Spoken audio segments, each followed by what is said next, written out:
What's up, guys? I'm back talking sobriety with Colin, Morrison. Just like I say every time, thank you guys so much for all the comments and all the positive stuff. I only do this to try and help out somebody out there that might be dealing with addiction, because I know when I was in my addiction, I just remember in my room when I had nothing, lost everything. I keep saying this so many times, but I go to bed every single night and I never forget about that time where I felt so alone, and just knowing that like I couldn't get on the next day without having drugs in my system. Like I just couldn't do it. Like there's no way I could even process that, like thinking about not using or being sober, and just knowing that everybody hates me and that I have no hope for life, and this wasn't the kid my parents raised, and just all the guilty feelings, and that if I had a gun I would just want to shoot myself. And you know, going to rehab and being sober now, being able to wake up and not have to be high, and I like wake up so pumped on life with a smile on my face and just gung-ho to go throughout the day with whatever it throws at me. Being 100% sober, where I still feel as good now as back then when I was getting high. Because I know addicts out there that are watching this, you guys know, like when you get to the point where you're that addicted to drugs, you're not even doing it. It's not like it was your first time getting drunk at a high school party, that fun feeling you got, you know, it's just to get through, you know, through a day. And that's how it was through me with opiates and stuff, snorting like 10 Roxys and starting to smoking heroin. And I mean, all the drugs I did, it was just to get through the day. And if I wasn't high, I couldn't get through the day. So, you know, every night I pray and I just thank the man up above that I am sober. And like, I was never too religious. I still don't go to church, but I definitely believe there's a higher power, that everything I went through and I'm still alive, to be able to do something like this and everything I got going, there has to be somebody up there, because I should have killed many people. I should have killed myself. So anyways, yeah, this past 2 weeks has been crazy. You know, with the whole Metal Militia thing going on, I'm sure 99% of these people watching this, you guys know what motocross is, who I am, about Metal Militia. But Metal Militia was once licensed by La Jolla Group, and they dropped Metal Militia for a whole lot of reasons, and now it's back to us. So Metal Militia is not so corporate anymore. My business partner SCUMMY is licensing out Metal Militia now, and you know, we're doing Metal Militia kind of back how it used to be back in the early days. So now we have like full range to keep it cool again, not so corporate. You know, I'm the team manager now for the riders, and that alone's like, it's crazy, like just the full circle. Because at the last stages of Metal Militia, I was the joke. I was like the dude that just would show up at parties and like the after parties, and I would just get so hammered, and they'd be like, I was known for that guy, just blacking out every single time and making a complete ass of myself. I was that guy. You know, years down the road, now I'm team manager. You know, I'm a lot more professional. I can carry on a sentence. I can set up business meetings. I can be on the phone and be productive. So it's crazy, you know, and that's only with sobriety. You know, that's, I think, one of those things when you go to meetings and you hear all these weird miracles that happen. I think that's one of them, you know, so full circle. Now I have another job I took on. So that's really a big deal for me, because I've been on the Metal Militia since I was 17, so you know, almost 20 years. And I would like to say that whole lifestyle kind of led me to rehab, because being at age 16, 17, riding a motorcycle, traveling the world, that was my only job. I've never had a job before that. And then all of a sudden I'm in the Metal Militia, and that whole era back in the day, it was all about partying. It wasn't about doing good at contests, because back then freestyle motocross, it wasn't even like established, so nobody cared about coming in first. It was just about going big on the bikes, hanging with the boys, partying, and that lifestyle. You know, I mean, I did it for 17 years like that. Never had a job, you know, so that's very destructive, you know. Being an addict now, looking back at it, like, I can't believe everybody's not an addict, that lifestyle, you know. But Yeah, so full circle, I'm back, and then we did our first Metal Militia jump show, or no, I don't know why I even said that. Our first Metal Militia team photo shoot at Jimmy Fitzpatrick's, and I got a new bike, and that's a big deal for me because after rehab, all I wanted was a new bike. And you guys know my old bike was pretty much brand new, but I always wanted a brand new one. And this bad boy, I got it. A lot of hard work, but it's just another thing. It means a lot to me because I know how hard I worked for it, and it's only because of sobriety. But anyways, at Jimmy Fitzpatrick's house, you guys got to understand, I service fire extinguishers. My dad's company that he had for 30 years. He got stage 4 cancer out of, right after rehab, like 3 months when I got out of rehab, he got stage 4 cancer. I thought he was gonna die, so I had to take over his business, you know, and I always loved what he was doing. I had always worked with him in the past, sometimes off and on, and so I took over that business, and now he gave that business to me, you know, so that's what I do Monday through Friday, and it's a very successful business. I don't have a boss, but what I'm trying to say is now when I ride and I go out to these Metal Militia photo shoots, it's scary now because I know I have a lot more on the line. If I get hurt, I don't make money. I got little sponsors here and there, but not enough to, you know, my lifestyle. So it's just a lot. So anyways, we're at the Metal Militia photo shoot, and now I'm team manager, so I can't let these kids, you know, they still got to respect me. I've still, you know, I still got some fight in me. So I didn't hit any of the small jumps out there, but they had one wood ramp out at Jimmy's. It was like 200 feet. Big. I guess Jimmy and all the guys, they haven't touched it, he said, in like 3 years. And you know what? I'm like, dude, I want to go for that. I just got to like prove it to myself because that's like me back in my day, riding. That's what I love. That's what I was kind of known for. Just going for the big jumps, 5th gear wide open, just balls out. That was my whole deal. So I did it. I went out there and I went for it. 5th gear as fast as I could go on this thing. And I tell you, when I landed, I've never been so pumped in my life. So it was just rad, like thinking like, and that was the first time I've ever hit a big jump sober. You know, it's not like I was so jacked up back in the day, but I did it sober. Like, it was just a good feeling. I don't know where I'm going with this, but like all this is just amazing how like, I think back in the days in rehab and to think everything I have now and like I'm jumping again and I got a new bike, I'm doing this and like everything in my life that's happening, it's only because of sobriety. And I get a lot of you guys hit me up. You know, you guys ask me, how did you do it? How did you do it? And I keep telling you guys, this is why I do this YouTube show. So you guys know me, I try and get back to everybody, but the only way I could get sober was rehab.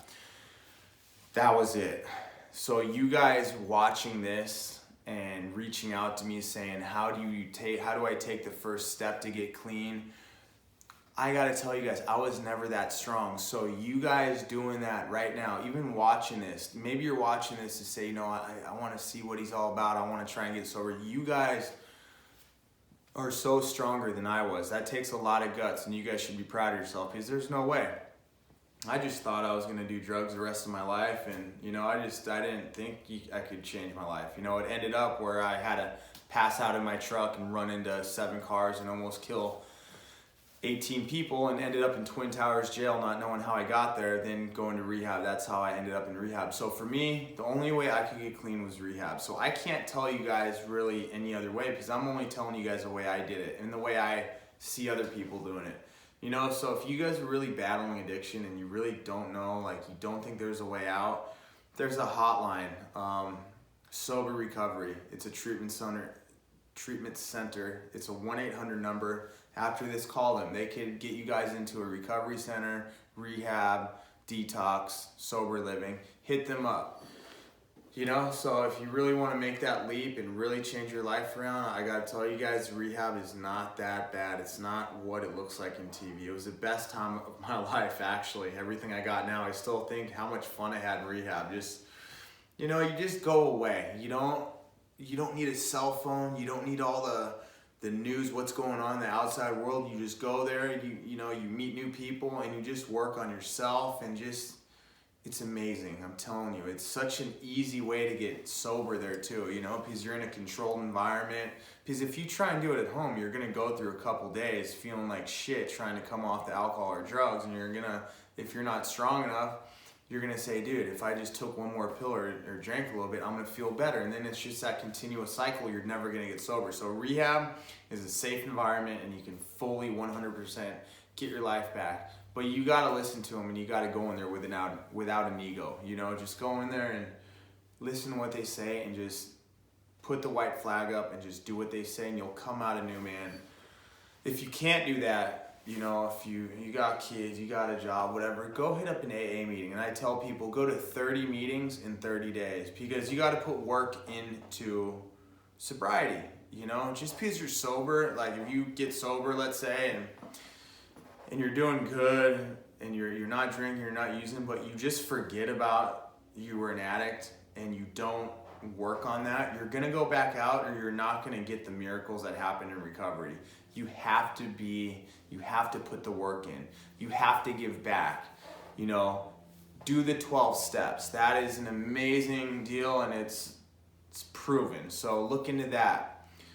Go to 30 meetings in 30 days. AA, NA, CA, whatever you want to do. Just do it, because that's going to show you guys, you got to put work in. And it's going to keep you grounded for that day. And I guarantee if you go to a meeting a day and you just actually listen up, you don't have to talk. Just go there and sit back and listen, you know. You're going to hear something. That might keep you sober for that day, you know. That's going to carry you on to the next day. Go hit up a meeting that day. I guarantee if you do 30 meetings in 30 days, which is free, you don't have to pay, something is going to click. You're going to hear something, you know. So I would really suggest that if you guys want to turn it around, you know. So just look into that. I gotta get more on topic with these YouTube shows, because I think the last couple I'm all over the place. It's just all these messages. I think that's like 90% of the messages is like, how did you get clean? I want to do it. So I just want to tell you guys one more time. And then, you know, I got a guest next week, and then I want to touch on more things. You know, there's this stuff, Kratom. It's this natural herbal pill. And I'm trying to do some research, so I want to have like a little debate what you guys think on that. It's supposed to get you off opiates, and it's fully legal for right now. They're trying to make it illegal, you know. So I want to talk about that, and then this whole thing with like methadone and Suboxone. You know, I know that it's definitely a miracle drug to get off opiates if you use it for like 2 or 3 days. That's it, you know, because it takes the withdrawals away. Coming off opiates, like, amazingly, you like pretty much have no withdrawals. But the thing is people, they take that stuff, and then you get hooked on that, and like, it's a worse drug to be hooked on that than heroin. So, you know, you just don't want to substitute your addiction, you know. So you want that, and I don't want to get into that because I'm not a specialist, but bottom line, that should be like a 2 or 3 day process, period. You know, but it's sad because I got a couple of my buddies that I went to rehab with, and now they're in methadone clinics because they relapsed. And dude, it's so gnarly. It's so sad because their teachers, or not teachers, their counselors, whoever the main people are, they're saying like, yeah, you have to be here for like 2 more years and we got to wean you down. And it's so disgusting what the government, what these people do to get these addicts, you know, just to get more money out of them, because you don't need that. Like the rehab I went to, it was nothing. You don't get methadone, don't get Suboxone, cold turkey. I went in there and like, it was tough, but you can do it. You know, you can do it. So don't let these people say you, if you're in methadone clinic, trust me, get out of there ASAP, because they're just taking your money. It's a joke. And yeah, sobriety's so good, you guys. Like I said, everything I got going in my life is only because of sobriety. I know I talk about it a lot, and I'm just so blessed, man. I went to an AA meeting today, and it was so cool. I just sat, you know, maybe I should have stepped up and spoke, but I just sat in there and I just listened. And that's the thing, you guys. If you've never been in an AA meeting, they're good, and you gotta go. If you went to one and you're like, dude, it's not for me, go to a different one. It took me like 10 different ones till I found one I like, and I go, you know, probably once every 2 weeks. I should be going a lot more, but you know, whatever. So yeah, I went in there, sat down, and just listening to the newcomers and the old timers, and hearing all the miracles that are happening for these old timers, and just listen to the newcomers, and just thinking like that was me and thinking everything I got back in my life. It's like only because of sobriety. And anybody out there right now, you guys are watching, you're dealing with addiction, you think there's no way out. You have like, dude, your parents hate you, your wife hates you, your husband hates you, you lost your job, you think there's no hope for life, you have no money. This was all me. I lost everything. I was like negative $8,000 in my account from everything, and I turned it all around. And I'm nobody special at all. I've seen this happen from everybody. Dudes that are like, their parents died when they were kids. I went to rehab with a guy, and now he's going to college. He's got a great job, and so it's, you know, it can happen. You just got to make sobriety number one. You got to put the work in, definitely, because you're not going to get all this stuff if you don't put the work in. And it's a great life.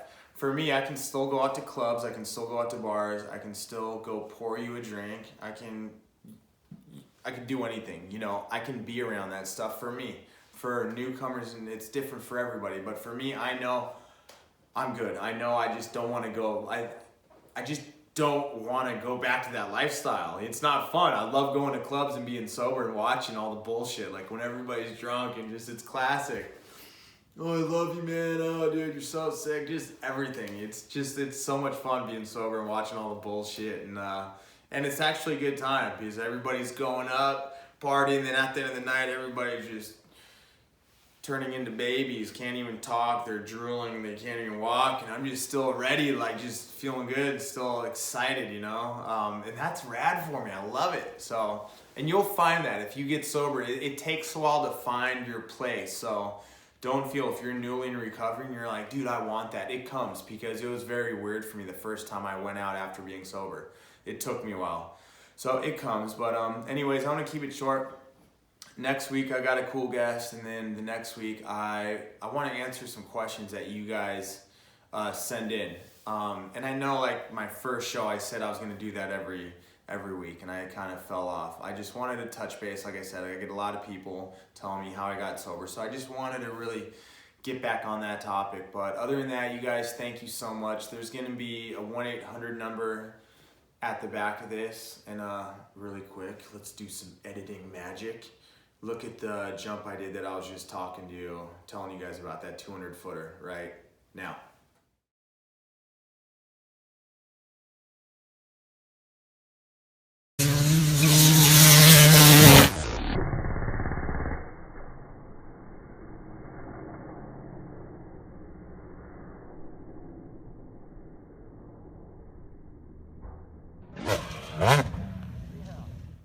And we're back.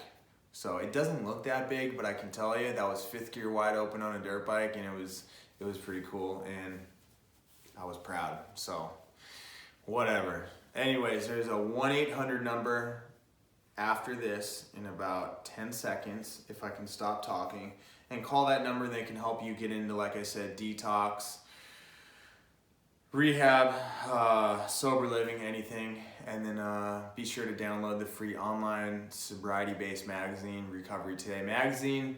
I got my own section there, Scummy Unplugged. Next month, I get to interview Nikki Six, my hero. So that's going to be a big one. Anyways, I'm out. I'll see you guys next week, and thank you guys for everything. And if you're dealing with any type of addiction, you want help, call this 1-800 number right about now. All right? Thank you guys. Later.